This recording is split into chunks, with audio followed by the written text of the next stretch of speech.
So hello guys, आज हम पढ़ने जा रहे हैं क्लास 11th फिजिक्स का एक और नया chapter which is rotational motion. ये एक थोड़ा बड़ा चैप्टर है, पर इसको आज अपन 35 टू 40 मिनट्स में कंप्लीट करेंगे रैपिडली।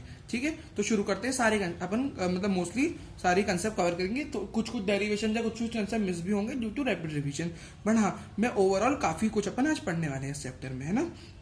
चलो शुरू करते हैं। सबसे पहले चैप्टर की शुरुआत होती है रिजिड बॉडी से। रिजिड बॉडी एक ऐसी बॉडी होती है जो एक आइडियलाइज्ड सॉलिड बॉडी होती है। ठीक है, अब इस चैप्टर में अपन जो रोटेशनल मोशन कराएंगे उसमें बहुत जगह रिजिड बॉडी वर्ड यूज होगा, तो उसका मीनिंग होता है एक आइडियलाइज सॉलिड बॉडी होती है जिसके जिसके मतलब उसके ऊपर अगर अपन 2 पॉइंट्स ले लें उस बॉडी पे, तो उनकी डिस्टेंस हमेशा कांस्टेंट रहती है हर केस में, उनके बीच की डिस्टेंस। अब देखो रिजिड बॉडी के भी टाइप्स ऑफ रिजिड बॉडी की टाइप्स ऑफ मोशन होते हैं, मतलब रिजिड बॉडी भी कुछ टाइप्स ऑफ मोशन करती है ना। रिजिड बॉडी या तो प्योर ट्रांसलेशनल मोशन करती है। कैसे? अब जैसे मान लो इधर है ना, ये सरफेस है, मैंने सरफेस पे एक बॉक्स एक तरह से रिजिड बॉडी अपन मान लेते हैं यहाँ पे, उसको मैंने एफएक्शन, वैसे आइडियली ये एक आइडियलाइज्ड बॉडी है। ठीक है, रियल लाइफ में प्रॉपर ऐसी एग्जिस्ट नहीं करती। ठीक है, तो अपन एफएक्शन लगा के इस बॉडी को यहाँ से यहाँ ले आए।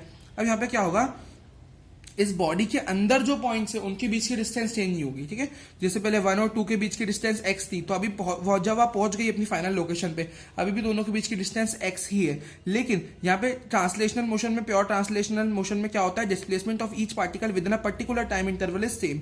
पर्टिकुलर टाइम इंटरवल में हर एक पार्टिकल की डिस्प्लेसमेंट सेम हुई है, यानी 1 पहले यहाँ हुआ करता था, है ना, अब 1 यहाँ पे आ गया।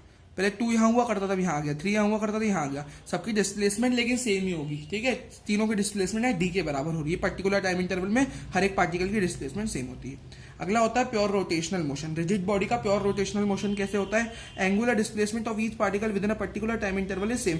जैसे यहाँ पे देखो, अब यहाँ पे क्या रहता है, ट्रांसलेशन में डिस्प्लेसमेंट होता है, और उसका एनालॉग यहाँ पे रोटेशनल में क्या होता है ना, यहाँ पे क्या होता है, एंगुलर डिस्प्लेसमेंट होता है उसका एनालॉग, तो वो अपना पर्टिकुलर टाइम इंटरवल में सेम रहता है। यहाँ पे जैसे अपना डी, यहाँ पे डिस्प्लेसमेंट सेम थी, यहाँ पे एंगुलर डिस्प्लेसमेंट सेम रहेगी। ठीक है, तीसरा रहता है combined motion. Translational plus rotational motion भी करती है अपनी रिजिड बॉडी। ठीक है, आगे बढ़ते हैं, आ जाइए अपन आगे चलते हैं, which is circular plus rotational motion. अब यहाँ पे हम पढ़ेंगे सर्कुलर और रोटेशनल मोशन के बीच का डिफरेंस। ठीक है जी, अब देखो सर्कुलर मोशन एक जनरली डिफाइन करते हैं for a particle. Circular motion को ना अपन किसी एक पार्टिकल के लिए डिफाइन करते हैं। ठीक है जी, तो किसी एक पार्टिकल के लिए सर्कुलर मोशन को डिफाइन करते हैं। और जो टर्म होती है ना रोटेशनल मोशन, ये सर्कुलर मोशन हो गया जो किसी एक पार्टिकल के लिए डिफाइन होता है। और जो टर्म रोटेशनल मोशन होती है ना, वो यूज होती है in case of N extended body. एक पूरी एक्सटेंडेड बॉडी के लिए टर्म रोटेशनल मोशन यूज होती है, मतलब पूरी एक बॉडी को लेते हैं। जब अपन रोटेशनल मोशन की बात करते हैं ना, पूरी एक बॉडी की बात करते हैं। और अब जैसे मान लो ये पूरी एक बॉडी है, ठीक है, ये पूरी एक बॉडी एक फिक्स एक्सिस ऑफ रोटेशन के अबाउट रोटेशन कर रही है, तो ये पूरी बॉडी रोटेशनल मोशन कर रही है। और सिर्फ अगर इस बॉडी के अंदर के पॉइंट्स की बात करें ना अपन, वो सर्कुलर मोशन कर रहे हैं। मतलब ये जो पॉइंट्स है ना, इन पॉइंट्स का सर्कुलर मोशन हो रहा है, ये वाली एक्सिस के, मतलब ये पॉइंट्स का सर्कुलर मोशन हो रहा है, लेकिन इस पूरी बॉडी का यहाँ पे रोटेशनल मोशन हो रहा है। ठीक है, तो ये बात है, मतलब बॉडी रोटेशनल मोशन कर रही है। और motion is generally defined for a particle. एक पार्टिकल के लिए जो डिफाइन अपन कर रहे हैं ना, एक पार्टिकल के लिए जो डिफाइन कर रहे हैं वो यहाँ पे सर्कुलर मोशन है, और पूरी बॉडी का रोटेशनल मोशन। और ये जो पूरी बड़ी सी बॉडी है, ये एक्सिस के अबाउट पूरा रोटेट कर रही है, और इसके हर एक जो इसके अंदर पार्टिकल है वो सर्कुलर मोशन कर रहे हैं। ठीक है, अब आगे बढ़ते हैं। Types of rotational motion. Rotational motion भी कुछ टाइप के होते हैं। पहला तो रोटेशन अबाउट एक्सिस। एक्सिस के अबाउट रोटेशन होता है एक, तो वो एक रोटेशन होता है। हैंड्स ऑफ क्लॉक में जैसे बीच में से वो क्या रहता है, बीच में बंद रहता है, और मतलब बीच में एक एक्सिस रहती है, फिक्स रहती है, उसी एक्सिस के अबाउट वो घूमते हैं अपने minute hand, second hand, hour hand, तीनों हैंड। रोटेशन वो एक एक्सिस के अबाउट ही करते हैं ना, एक वो होता है rotational motion. Rotation about an axis is translation, in translation. अब कोई एक्सिस का ट्रांसलेशन मोशन हो रहा है, जैसे टायर। अब टायर रोटेशन भी करता है और आगे भी जाता है, तो उसकी जो एक्सिस है वो ट्रांसलेशन मोशन कर रही होती है ना, about an axis in translation. मतलब कहने का मतलब वो रोटेट भी कर रहा होता है और ट्रांसलेशन मोशन भी कर रहा होता है। तो उसका जो रोटेशन हो रहा होता है about an axis in translation, during translation motion उसका रोटेशन भी हो रहा होता है। ठीक है, तो रोलिंग ऑफ व्हील एक होता है, एक rotation about an axis of rotation. ये सबसे कॉम्प्लेक्स रोटेशनल मोशन होता है, मतलब एक्सिस भी रोटेट कर रही है और ऑब्जेक्ट भी रोटेट कर रहा है। मैं उसको आपको थोड़ा समझाने का ट्राई करता हूँ, ये बहुत कॉम्प्लेक्स है पर थोड़ा बहुत समझेंगे। जैसे सबसे बड़ी एग्जांपल होता है वो जो लट्टू होता है अपना, जो लट्टू घूमता है वो लट्टू भी ऐसे घूमता है, rotation about an central axis. अब अभी फिलहाल में जब ये लट्टू यहाँ पे, तो उसकी सेंट्रल एक्सिस ये वाली है ना। अब क्या होगा, यहाँ पे क्या हो रहा है, precision of the central axis, मतलब सेंट्रल एक्सिस भी अपन देख सकते हैं मूव हो रही है। सेंट्रल एक्सिस यहाँ पे मूव हो रही है ना, वहां पे लिखा था ना रोटेशन अबाउट रोटेटिंग एक्सिस, तो एक्सिस भी यहाँ पे चेंज हो रही है। अब लट्टू यहाँ आ जाएगा मान लो घूम के, तो एक्सिस यहाँ पे आ जाएगी, और लट्टू यहाँ पे है तो एक्सिस ये है, तो एक्सिस की लोकेशन भी चेंज हो रही है। मतलब लट्टू खुद तो घूमता ही है, लेकिन वो नीचे से भी घूम रहा, मतलब वो पूरा घूम रहा होता है, घूमते घूमते घूमते घूमते, मतलब वो ऐसा भी घूम रहा है और उसकी एक्सिस भी रोटेट हो रही है ना। तो आप अगर लट्टू अपने चलाया होगा तो आपने देखा होगा वो घूमता भी रहता है, मतलब कहने का मतलब वो अपने आप भी घूमता रहता है और उसकी जगह जगह में भी वो रोटेट होता है। जैसे यहाँ पे वो ऐसे घूमते घूमते घूमते घूमते पूरा घूम रहा होता है ना। तो वो थोड़ा कॉम्प्लेक्स है, अपन बस थोड़ा समझते हैं ना। In this kind of motion the body rotates about an axis which in turn rotates about some other axis. तो एक्सिस भी कहीं एक्सिस पे रोटेट कर रही होती है और वो बॉडी भी रोटेट हो रही होती है। तो ये था अपना, है ना। अब जैसे अपने वर्क एनर्जी बारे में डॉट प्रोडक्ट पढ़ा था विच इज स्केलर प्रोडक्ट, अपन यहाँ पे क्रॉस प्रोडक्ट पढ़ेंगे विच इज वेक्टर प्रोडक्ट। मैं डायरेक्ट एग्जांपल समझाता हूँ आपको। दो वेक्टर है, इनका क्रॉस प्रोडक्ट निकालना है, तो मैं आई कैप जे कैप के कैप बना दूंगा। यहाँ पे ऐसा बना दूंगा, एक पैटर्न रहता है इसको सॉल्व करने का।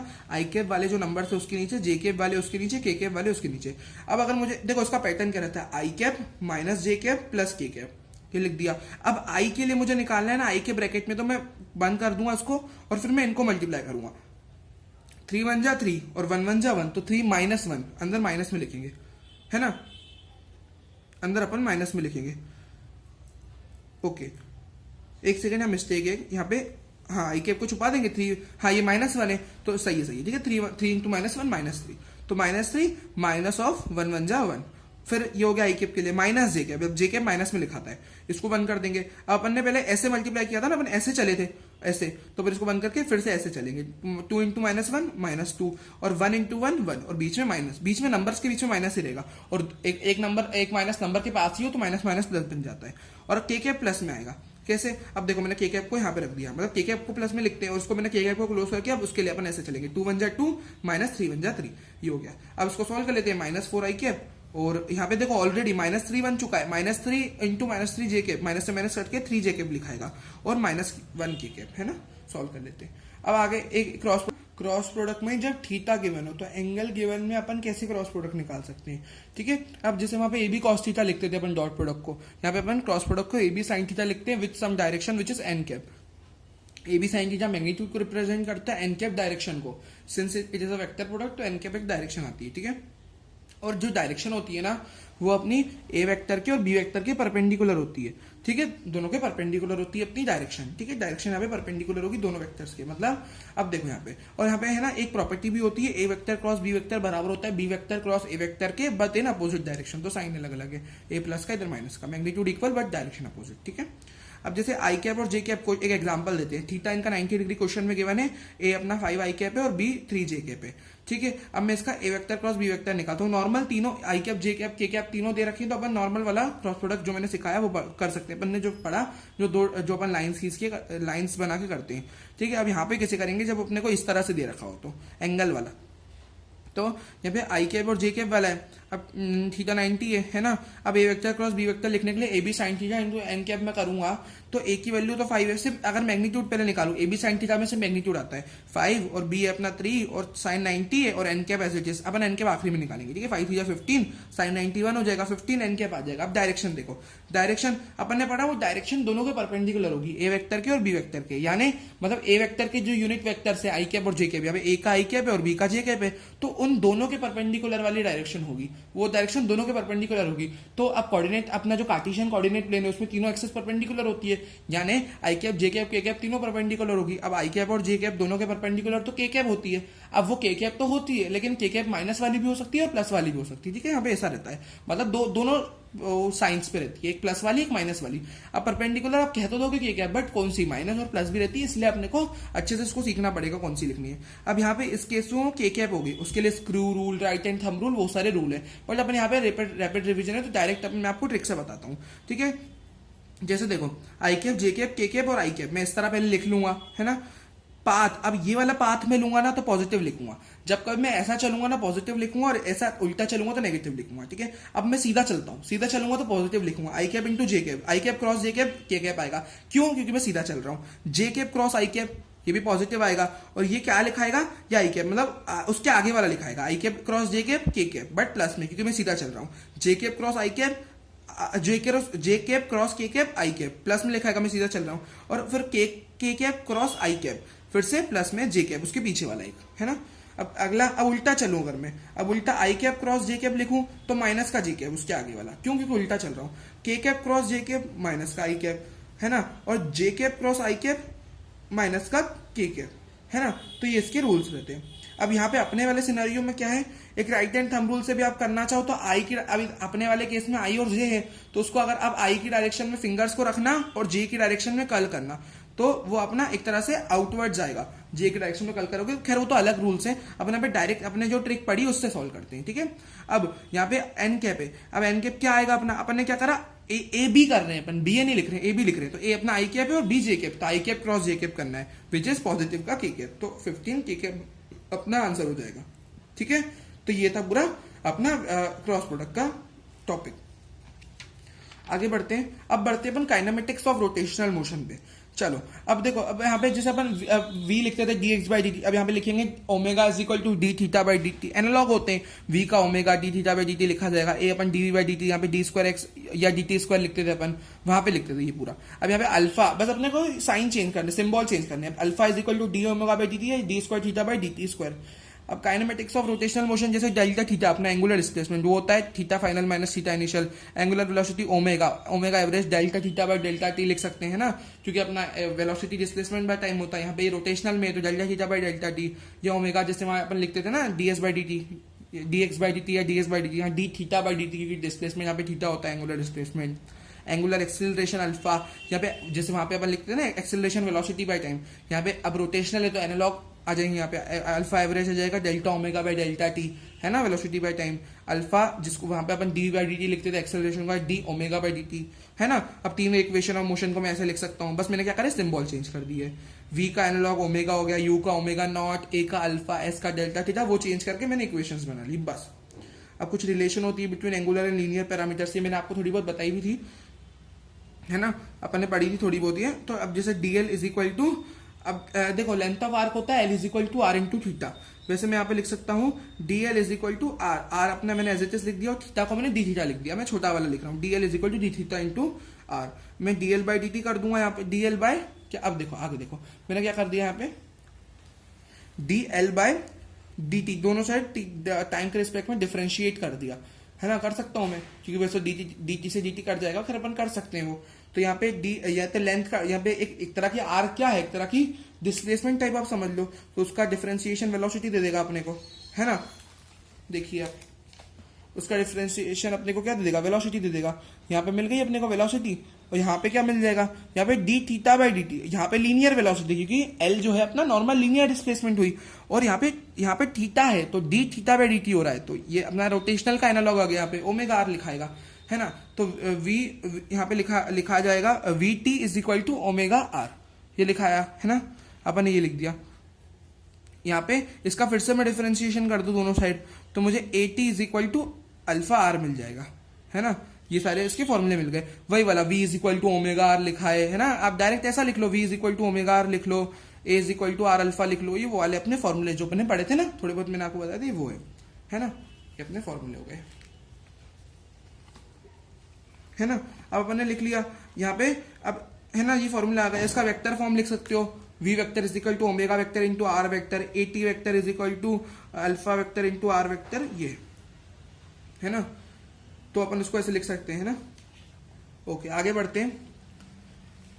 अब हाँ, ये अपन ने कुछ एनालॉग की बात कर ली। अब थीटा, अब यहाँ पे ओमेगा, थीटा एंड ओमेगा, अब जैसे कोई ऐसा मोशन हो रहा है जहां पे ये ओमेगा से रोटेट कर रहे हैं, अपने जो पार्टिकल्स हैं उनका मोशन हो रहा है, तो ये R1 पे है, ये वाला पार्टिकल रोटेशनल मोशन कर रहा है, और ये R2 रेडियस पे ये वाला पार्टिकल रोटेशनल मोशन कर रहा है। ध्यान से देखो, दोनों का थीटा सेम है, ओमेगा सेम है, लेकिन इनका V हमेशा अलग होगा। क्यों? क्योंकि इनका V क्यों अलग होता है? क्योंकि V1 and V2 different, because radius में फर्क आ गया, और अपना लीनियर वेलोसिटी, v अपना लीनियर वेलोसिटी होती है जो v is equal to omega r होता है, तो ये रेडियस पे डिपेंड करती है, तो डिपेंड यहाँ पे रेडियस चेंज हो रहा है, तो थीटा एंड ओमेगा सेम रहेंगे और v1 v2 दोनों बराबर अलग अलग हो जाते हैं।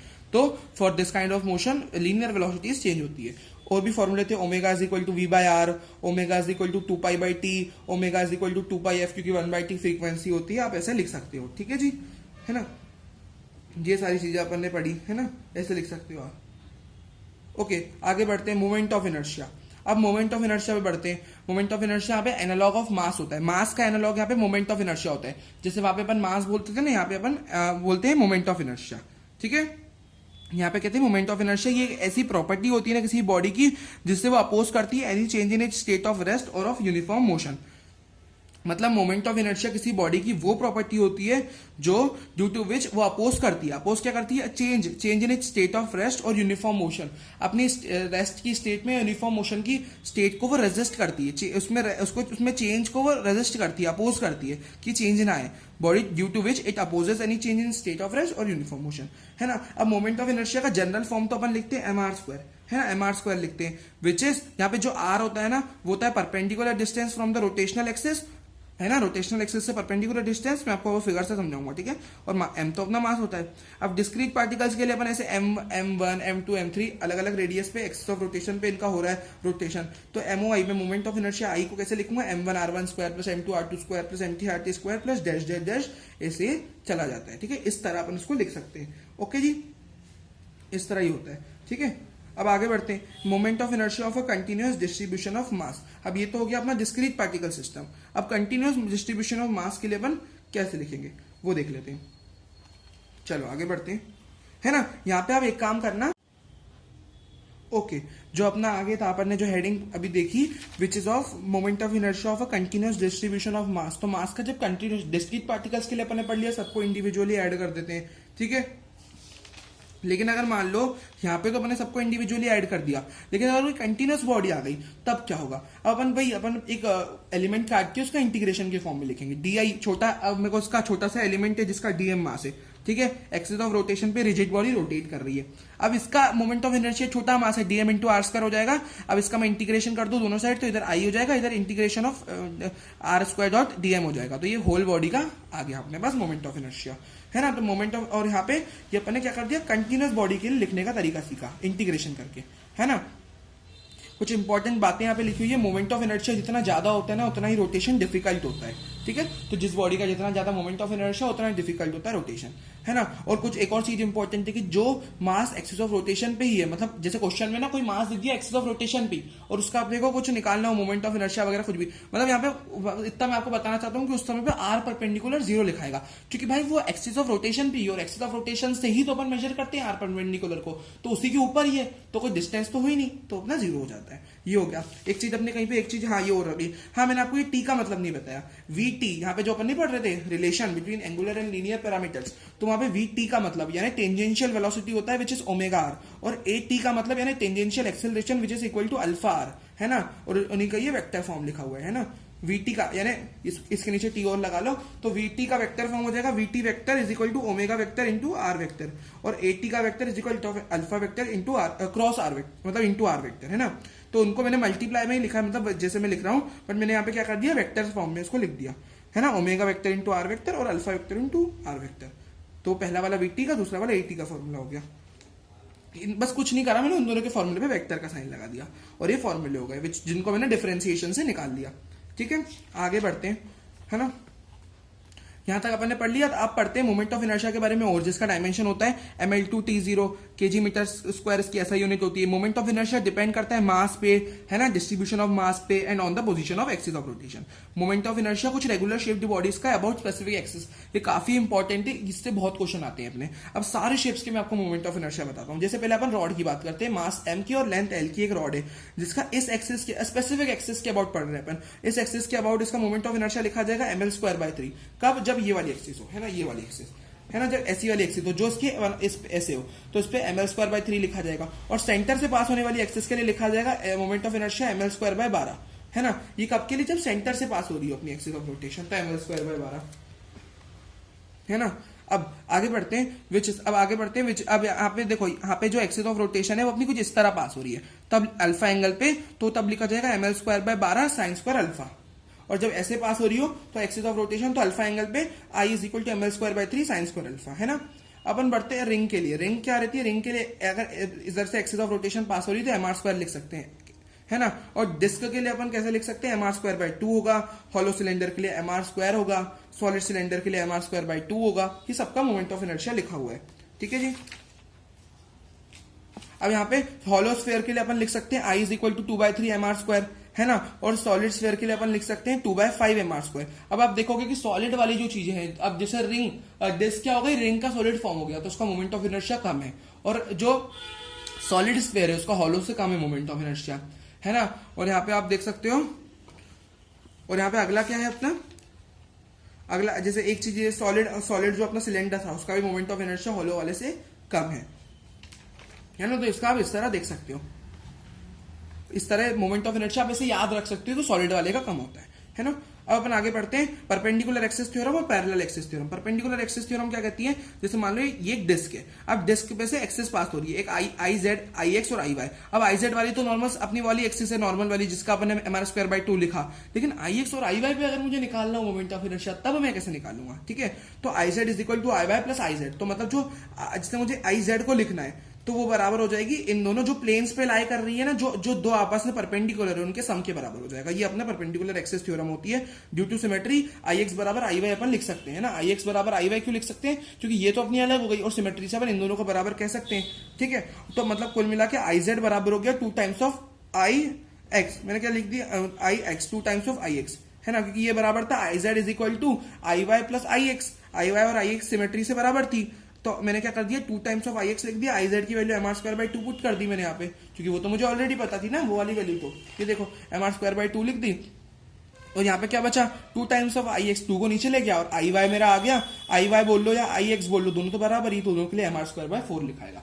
ये perpendicular axis theorem. Parallel axis theorem और थोड़ी आसान है, उसमें कुछ नहीं होता, एक तो सेंटर ऑफ मास से पास होने वाली एक्सिस है अपनी, है ना, लेकिन अगर हमको मान लो यहाँ पे जैसे दिख नहीं रहा है सेंटर ऑफ मास से पास होती है, मान लो अपन यहाँ मान लिया सेंटर ऑफ मास, तो इसके अराउंड तो अपने को पता ही है भाई क्या होगा, है ना, मतलब इसके अराउंड सॉरी मतलब इसके अराउंड तो अपन को रहता है पता। जैसे यहाँ पे तो एक रिजिड बॉडी बनी हुई है, पता नहीं कौन सी शेप की, क्वेश्चंस में आपको शेप पता रहेगा, शेप जैसे उन्होंने डिस्क बोल दिया तो ICOM तो आपको पता होगा, ये ICOM है, ये ICOM।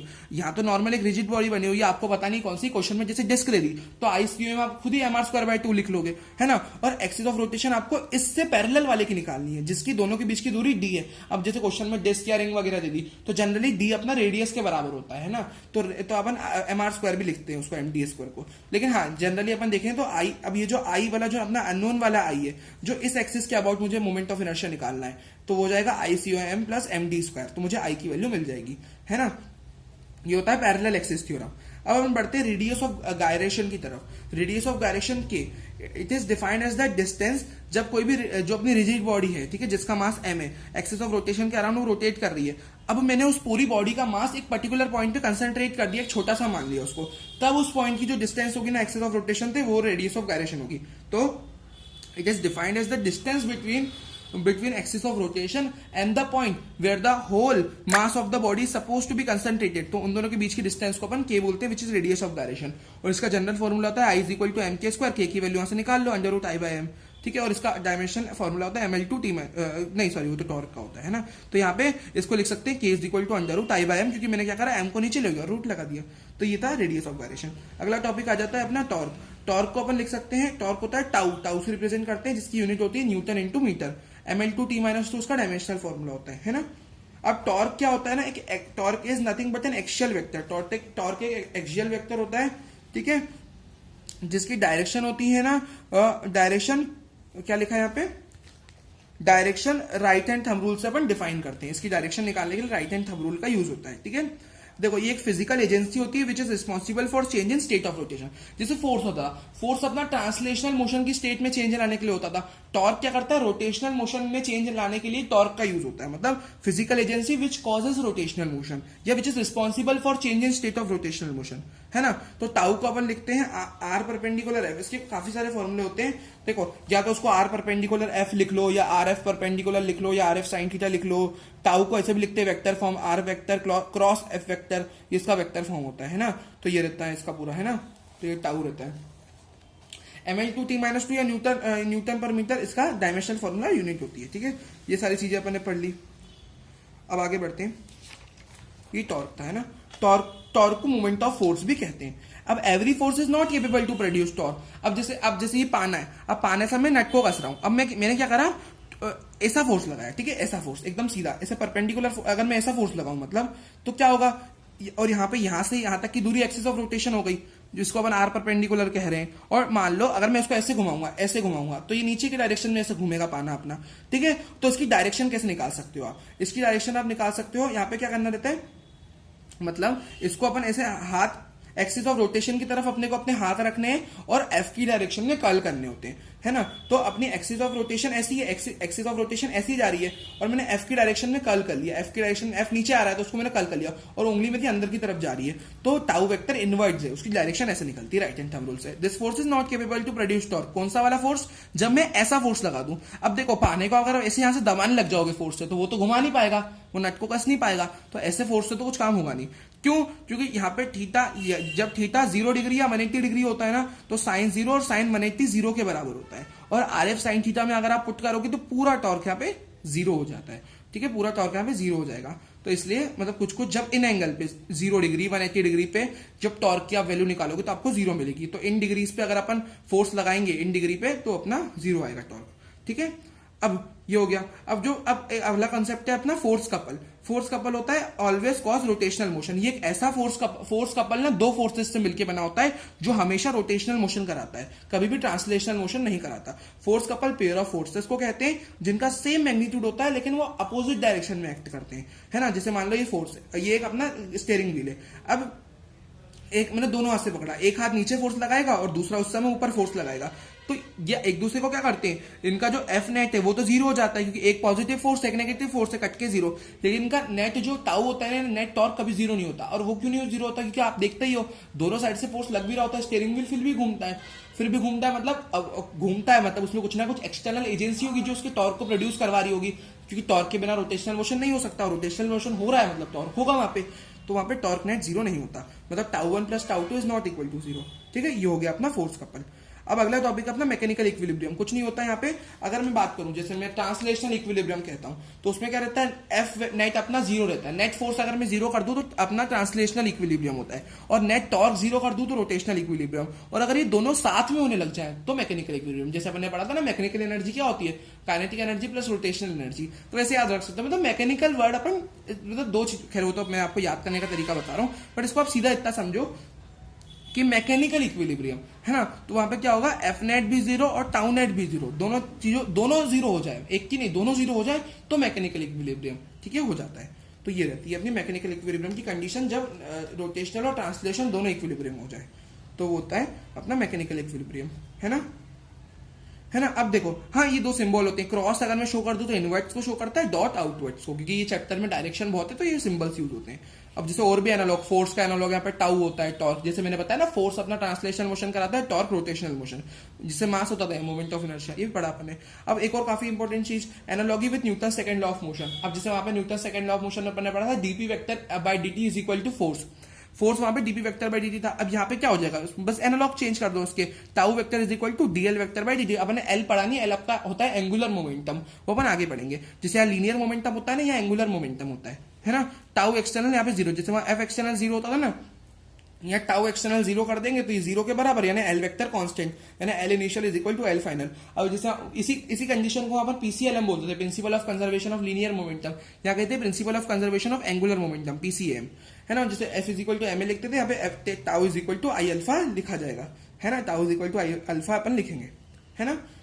ये हो गया। अब अपन पढ़ते हैं एंगुलर मोमेंटम को, जिसकी अपन बात कर रहे हैं। अब उसको डीप में पूरा समझते हैं। एंगुलर मोमेंटम का एक फॉर्मूला जनरल अपन लिख सकते हैं, l is equal to I omega लिखते हैं अपन उसको, जैसे ना p is equal to m v होता है, तो अब एल यानी पी, एम यानी आई यहाँ पे उसका एनालॉग, और वी यानी ओमेगा यहाँ पे एनालॉग। एक एक्सियल वेक्टर क्वांटिटी होती है एंगुलर मोमेंटम भी, जिसकी यूनिट ये होती है केजी मीटर स्क्वायर पर सेकंड, और ml2 t-1 इसका डायमेंशन होता है। इसको अपन मोमेंट ऑफ लीनियर मोमेंटम भी कहते हैं, है ना।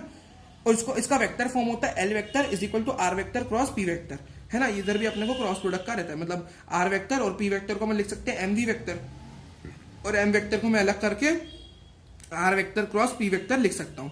यानी ये मास एम है ना, इस पे इसका मतलब जो रेडियस है, मतलब इसकी जो परपेंडिकुलर डिस्टेंस है वो ऐसी है और वेलोसिटी ऐसी है ना।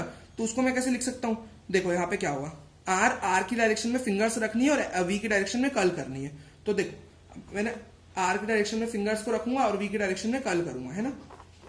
आप ऐसे करके देखना, आर की डायरेक्शन में फिंगर्स रखना और वी की डायरेक्शन में कर्ल करना, तो आपको उंगली जो मिलेगी वो आउटवर्ड्स मिलेगी, ठीक है, आउटवर्ड्स मिलेगी, जिसको मैंने डॉट से रिप्रेजेंट कर दिया है ना। तो यहाँ पे कुछ नहीं होता, यहाँ पे भी राइट हैंड थंब रूल ही लग रहा होता है अपना, और इसको अपन MVR sin theta into n cap लिख सकते हैं। यहाँ पे भी डायरेक्शन का खेल है, क्योंकि क्रॉस प्रोडक्ट है, और क्रॉस प्रोडक्ट की डायरेक्शन देखो ना, ये क्रॉस प्रोडक्ट है ना, क्योंकि अपन डायरेक्शन वहां पे जैसे क्रॉस प्रोडक्ट में मैंने आपको डायरेक्शन बताई, तो यहाँ पे भी वही सीन रहता है पूरा। और यहाँ पे जो फिंगर्स रहती है आर वेक्टर की डायरेक्शन में लिखना है, और वी वेक्टर की डायरेक्शन में अपने को उसको कर्व करना रहता है, कर्ल करना रहता है वी वेक्टर की डायरेक्शन में, है ना। और राइट हैंड थंब रूल यहाँ पे भी यूज हो रहा होता है, ठीक है। अब एल वेक्टर के ना कुछ स्पेशल केसेस होते हैं, एंगुलर मोमेंटम के कुछ स्पेशल केसेस हम देखते हैं। चलो अब एंगुलर मोमेंटम के स्पेशल केसेस क्या होते हैं। अब जैसे मैंने थीटा 0 कर दिया, 180 कर दिया, अब यहाँ पे ये क्या लिखा जाता है, MVR sin थीटा लिखा जाता है। sin 0 और sin 80 अपने 0 होते हैं दोनों, तो एल वेक्टर इन केसेस में 0 होता है। और 90 होता है तो MVR लिखा जाता है, क्योंकि sin 91 होता है। और पता है इसकी खास बात क्या है MVR की, MVR is the maximum value, क्योंकि यहाँ पे sin थीटा की मैक्सिमम वैल्यू ही 1 होती है, sin थीटा की रेंज ही -1 से 1 होती है, और मैक्सिमम वैल्यू sin थीटा की 1 होती है। मतलब साइन थीटा की मतलब जो सॉरी रेंज शायद -1 से 1 नहीं होती, मतलब हाँ, लेकिन उसकी मैक्सिमम वैल्यू तो 1 होती है, मैक्सिमम वैल्यू 1 होती है। और यहाँ पे क्या हो जाएगा फिर, 1 होती है maximum value, sine theta sin 91 हो गया, MVR हो गया, है ना। तो ये मैक्सिमम वैल्यू होती है इसकी, है ना। और हाँ, काफी इंपॉर्टेंट एक बात और, जो मोमेंट ऑफ इनर्शिया होता है ना, वो इनवर्सली प्रोपोर्शनल होता है एंगुलर वेलोसिटी के, यानी जितना मोमेंट ऑफ इनर्शिया कम उतनी ज्यादा एंगुलर वेलोसिटी, और जितनी कम मोमेंट ऑफ मतलब जितना कम मोमेंट ऑफ इनर्शिया उतनी ज्यादा एंगुलर वेलोसिटी, और जितना ज्यादा मोमेंट ऑफ इनर्शिया उतनी कम एंगुलर वेलोसिटी। इसके ऊपर काफी सारे केसेस भी अभी अपन देखेंगे, इसकी रियल लाइफ एप्लीकेशंस भी देखेंगे।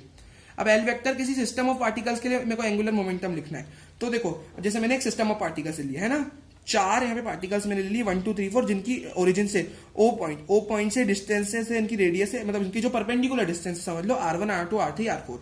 अब चारों की velocity V1 V2 V3 V4 है। अब चारों के लिए मैं क्या करूंगा, सिंपली जैसे अपन मोमेंट ऑफ इनर्शिया को देखो, मैंने जैसे आपको moment of inertia system of particles के लिए अपने को इंडिविजुअली ऐड करना रहता है। बस यहाँ पे जैसे देखो अपने इंडिविजुअली इनको ऐड करा था, M1 R1 square plus M2 R2 square plus M3 R3 square plus dash dash dash. यहाँ पे डायरेक्शन का ऐसा खेल नहीं था मोमेंट ऑफ इनर्शिया पे, लेकिन angular momentum is axial vector, axial vector होता है, तो यहाँ डायरेक्शन का पूरा ध्यान रखना रहता है। तो यहाँ पे सबको मैं प्लस करूंगा M1 V, अब MVR वाला फॉर्मूला यूज करेंगे, ठीक है, MVR वाला फॉर्मूला यूज करेंगे, which is M1 V1 R1 plus M2 V2 R2 plus M3 V3 R3 plus M4 V4 R4, ऐसे जितने भी पार्टिकल्स है। और यहाँ पे आप देखो कि सबकी डायरेक्शन सेम है, सबकी डायरेक्शन कौन सी है, सबकी डायरेक्शन आउटवर्ड्स है। इनवर्ड्स को अपन क्रॉस से रिप्रेजेंट करते हैं और आउटवर्ड्स को डॉट से रिप्रेजेंट करते हैं, तो सबकी डायरेक्शन यहाँ पे डॉट है, डॉट यानी सबकी डायरेक्शन सेम है। और किसी की डायरेक्शन अपोजिट होती तो अपन माइनस का साइन से लिख देते, बट यहाँ पे वो केस है नहीं, यहाँ पे सबकी डायरेक्शन सेम है, तो कोई झंझट ही नहीं, सबको सीधा जोड़ दो आप, तो सेम डायरेक्शन है, तो है ना। तो यहाँ पे लिख दिया सेम डायरेक्शन और सबको जोड़ दिया for a system of particle. और वहीं किसी रिजिड बॉडी के लिए लिखा जाए तो L is equal to I omega लिखा जाता है फॉर अ रिजिड बॉडी, है ना। रिजिड बॉडी की बात हो, कोई सिंगल रिजिड बॉडी की, तो मतलब L is equal to I omega तब लिखा जाता है, जो नॉर्मल जैसे P अपना MV होता है, यहाँ पे अपना P MV यानी M की जगह आई और V की जगह ओमेगा, तो नॉर्मल वाला फॉर्मूला आ जाता है। अब जैसे एक और एनालॉजी ये भी होती है कि जैसे अपन ने पावर सीखा था, FV होता है फोर्स इनटू वेलोसिटी, फोर्स की जगह टाउ और V की जगह ओमेगा, तो पावर का फॉर्मूला रोटेशनल के टर्म्स में ही हो जाता है। अब प्लेनेटरी मोशन का एक काफी इंपॉर्टेंट अच्छा सा कंसेप्ट अपन यहाँ से सीख सकते हैं। देखो सन, अपन ग्रेविटेशन में आगे लास्ट चैप्टर में अपना जो फर्स्ट बुक का है उसमें पढ़ेंगे कि जो सन होता है ना, वो वन ऑफ द फोकाई पे प्रेजेंट होता है, और केपलर की फर्स्ट लॉ के हिसाब से जो अपना इलेप्टिकल ऑर्बिट्स में अपने प्लैनेट्स रिवॉल्व करते हैं, तो रेडियस में फर्क रहता है, मतलब एक रेडियस बड़ी रहती है और एक छोटी रहती है। तो यहाँ पे इस पोजिशन पे ना अर्थ स्लो हो जाएगी, एक सेकंड आपको दिख नहीं रहा होगा, इस पोजीशन पे देखो अर्थ स्लो क्यों होती है, वहां पे पर और भी डिटेल में ये चीज मैं आपको यहीं पे समझा देता हूँ, वहां पे आपको इजी रहेगा समझने में।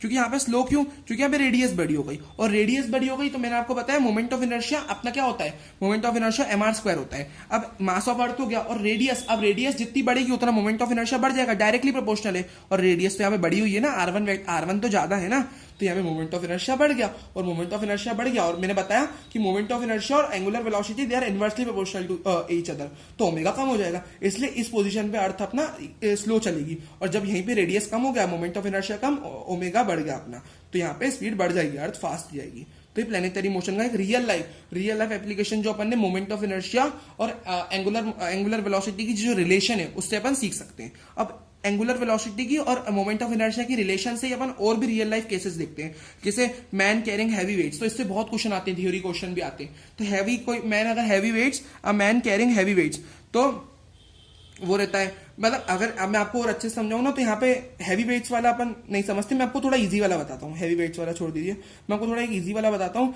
कि जैसे हाँ मैन कैरिंग हैवी वेट्स, अब वो बैठा हुआ है कोई फ्लाइंग वाले व्हील पे हैवी वेट्स लिखे रहने दो, हैवी वेट्स, और वो बैठा हुआ है ऑन, मतलब खड़ा हुआ है ऑन अ रोटेटिंग डिस्क। ठीक है, काटना मत, सॉरी मैंने गलती से काट दिया, वो लिखे रहने दो। A man carrying heavy weights on a rotating disc, heavy weights और स्टैंडिंग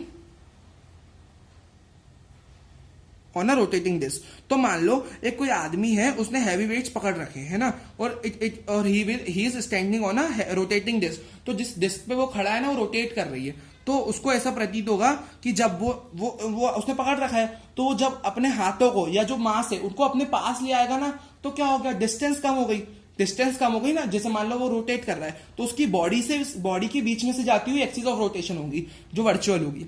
अब उसके पास अगर वो अपनी बॉडी के पास, मतलब वो एक्सिस ऑफ रोटेशन के पास अपने हाथ ले आया, मतलब रेडियस कम हो गई, रेडियस कम हो गई तो मोमेंट ऑफ इनर्शिया कम हो जाएगा, और वो उसको महसूस होगा कि वो थोड़ा तेज घूम रहा है ना।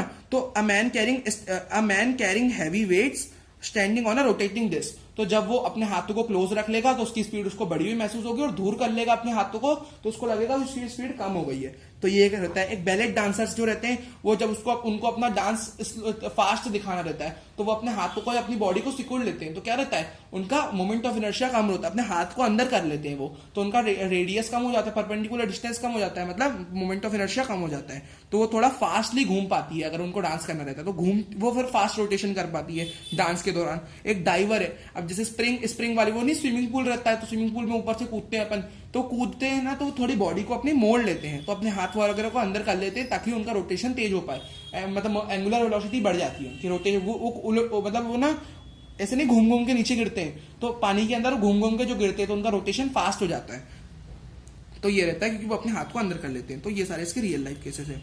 अब रोटेशनल काइनेटिक एनर्जी भी लिखते हैं, जैसे अब इसका भी एनालॉजी वाला खेल है, इसका डेरिवेशन वगैरह है नहीं है ड्यू टू रैपिड रिवीजन। ठीक है, तो जैसे ट्रांसलेशनल केटी के लिए अपन जो ट्रांसलेशनल वाले केस में अपन हाफ एमवी स्क्वायर लिखते थे, तो के आ रहे हैं, रोटेशनल के केस में अपन हाफ आई ओमेगा स्क्वायर लिखेंगे, मास का एनालॉग आई और वी का ओमेगा, तो हाफ आई ओमेगा स्क्वायर। अब इस चैप्टर की लास्ट टॉपिक की तरफ बढ़ते हैं, विच इज एटवुड मशीन या पुली ब्लॉक सिस्टम। अब यहाँ पे काफी इंटरेस्टिंग बात है, अगर मैं आपको बताऊं तो जो अपना लॉज ऑफ मोशन में अपन जो पढ़ते थे ना पुली, वो आइडियल पुली होती थी, मतलब वो रियल लाइफ में वैसी पुली नहीं होती। रियल लाइफ में जो यूज होती है ना, वो वाली पुली होती है जो असली में घूमती है, और अपन ने जो लॉज ऑफ मोशन में जो पुली पड़ी थी ना, वो पुली घूमती नहीं थी, वो उस पर बस रस्सी जो है रस्सी उस पर मोशन करती थी, मतलब पुली स्टिल रहती थी, रस्सी उस पर मतलब ऐसे घूमती रहती थी, रस्सी उसमें फिसलती रहती थी, पुली नहीं घूमती थी। तो वो एक आइडियल पुली थी, और वो पुली मासलेस होती थी, स्ट्रिंग भी मासलेस होती थी, वो सब मासलेस कंसीडर, सब आइडियल कंडीशन ली जाती थी, और वो फ्रिक्शन नहीं होता था। सबसे बड़ी बात तो फ्रिक्शन के बिना तो पुली घूम ही नहीं सकती रियल लाइफ में।